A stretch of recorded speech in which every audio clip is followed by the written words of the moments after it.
All right, let's talk about the one thing that helps a local business not just survive, but actually, thrive. And here's a hint.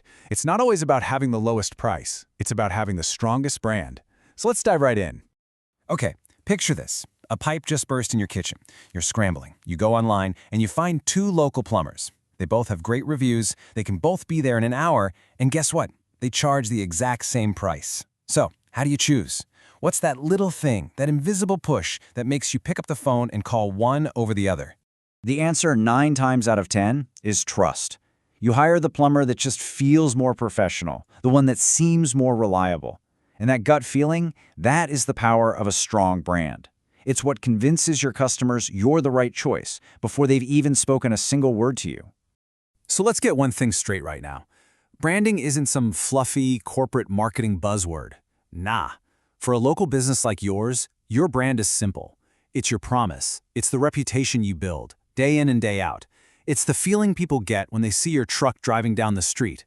And you know what? Building that brand really, really pays off. It's what makes you stand out in a sea of competitors. It creates a real connection, so your customers don't just come back, they tell their friends about you.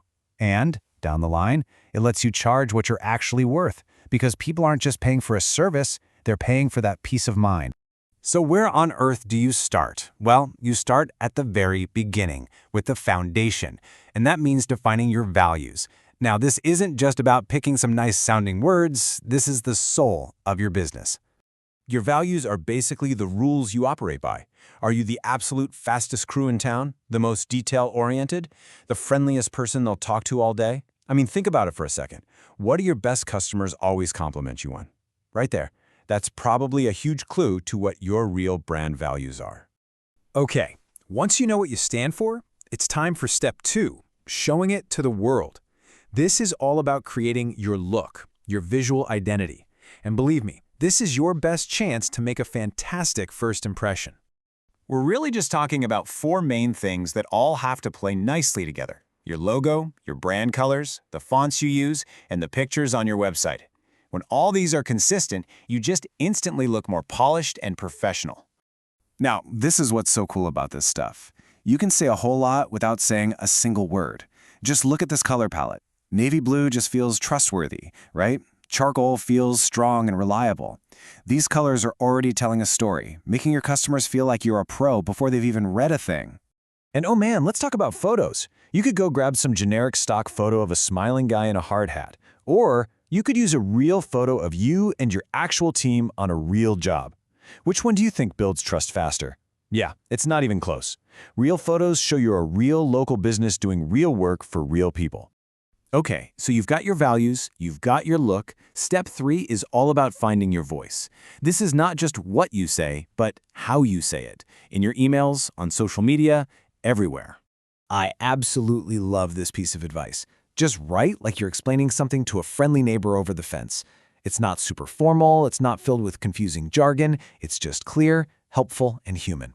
That's the kind of communication that makes people feel at ease.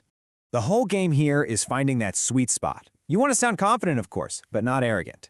You want to be friendly, but still be professional. It's a voice that just says, hey, I'm an expert, I know what I'm doing, and I'm here to help. Simple as that. All right, now that you've found your voice, it's time to use it for step 4, crafting your unique selling proposition, your USP. This is probably the single most important sentence your brand will ever say. Because your USP has to answer this one simple question. Why should they hire you? Not the other guy down the street, not that big company with all the ads. Why you? If you can't answer that question clearly, how can you expect your customers to? And these examples, they absolutely nail it. See how they aren't generic? They're super specific, they focus on a benefit, and they speak directly to a certain type of customer. Fast, reliable plumbing for busy homeowners. See that? You're not just any plumber, you're the solution for a specific person with a specific problem. Okay, we've got our values, our look, our voice, and our USP. The final step is to put it all in one place so you can actually use it consistently. And look, you don't need some massive 50-page binder. All you need is a simple 1-page brand guide. And there it is, everything we just talked about, all neat and tidy on a single page. This becomes your North Star, your cheat sheet for every single thing you do. Every flyer, every social media post, every ad. This is the tool that keeps you looking and sounding like a pro everywhere. 60%. Just let that number sink in for a second. What if I told you that just getting your branding right, getting clear on it, could lead to that kind of growth? Well, it can. This is a real story about a guy named Danny. He was trying to be everything to everybody and it wasn't working.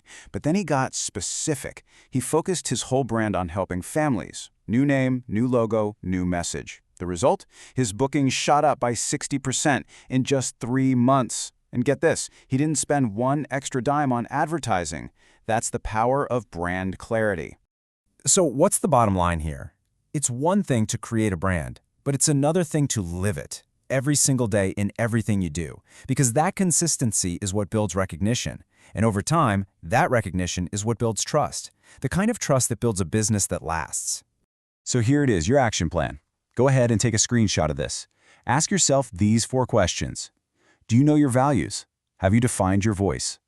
Do you have a simple kit with your logo and colors? And the big one, do you have a crystal clear answer to the question, why you? Which brings us right back to where we started. At the end of the day, branding isn't about logos and colors. It's about a promise. So I'm going to leave you with one final question to really chew on. What is the promise that your brand makes to every single customer you help?